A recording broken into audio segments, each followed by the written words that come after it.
As part of our continuity learning plan, we will be monitoring participation between now and the end of the year. This is part of the requirement of a continuity learning plan that each district has to submit to the ISD for approval. So each Friday, teachers will submit the number of students who participated each week. The number will be submitted on a common Google spreadsheet for their building. A student who is considered to have participated will have met two of the following evidence criteria. They will have attended a live office hour or real-time instructional experience. They will have submitted student work. They will have filled out potentially a teacher or building design check-in Google form or Google Doc, for example, or other evidence of engagement that you can point to. We might find that some of our K-5 students might need help in their participation, so that's okay.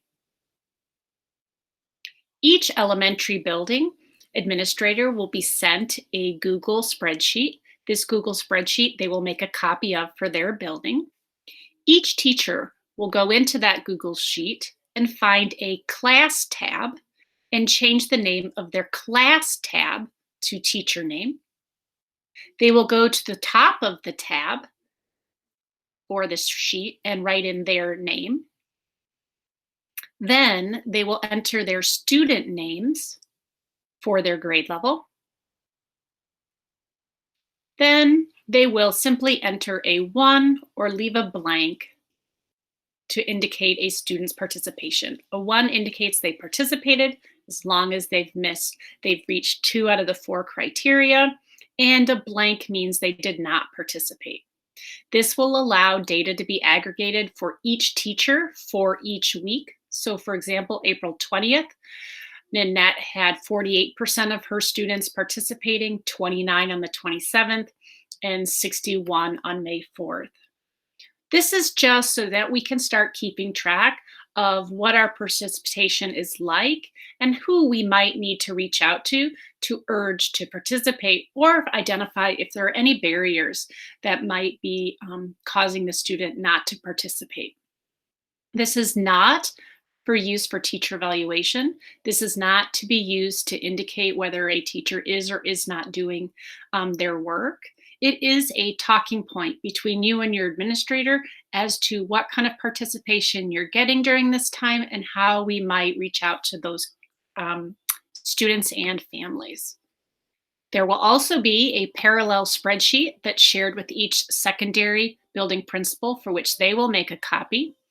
And what will happen is this spreadsheet is set up so that there are multiple hour tabs, and each teacher will go into a hour tab, for example, first hour. They will enter their name and their course, how many students they have in that class, and how many were engaged that week. So for that teacher in that course, we'll know what percent of students were participating.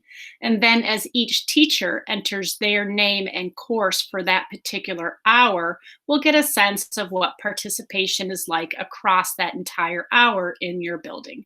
So there'll be a tab for each hour.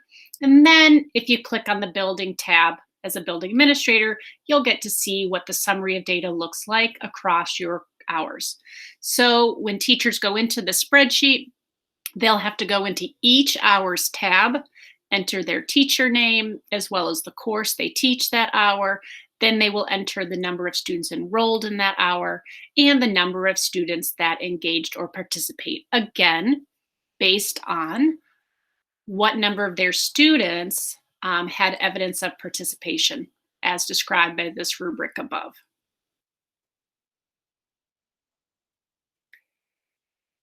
Each student should have an opportunity to participate in online academic content, and we want to make sure that we are encouraging participation. But this is not about an I got you moment for students, about students being compliant or not. This is about reaching out and being encouraging and supportive, letting kids know that we're thinking of them, and seeing if we can support their continued engagement. You can contact families using a variety of methods, phone, email, any classroom communication tools. We do suggest that you keep track of communications you have with students or parents, particularly if there is a consistent concern. We know that a lot of communication actually naturally logs itself, like emails, but there are communications that don't log themselves, like phone calls. So you might want to determine your method for keeping track of communications as you would for any school year. This way, we can better have a track record of what is happening with an individual student, because we might get to a place where we need to seek support outside of ourselves as teacher and connect to the building's MTSS system.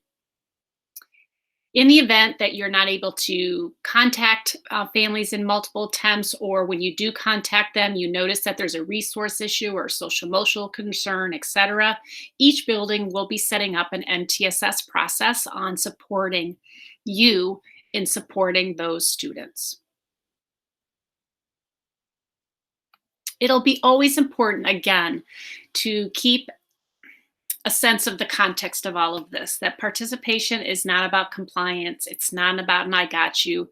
There are legitimate reasons, depending on each individual person's context, why they might not be participating. And it's part of our job to reach out, see what that context might be, and see if we can help that student connect to the teaching and learning environment.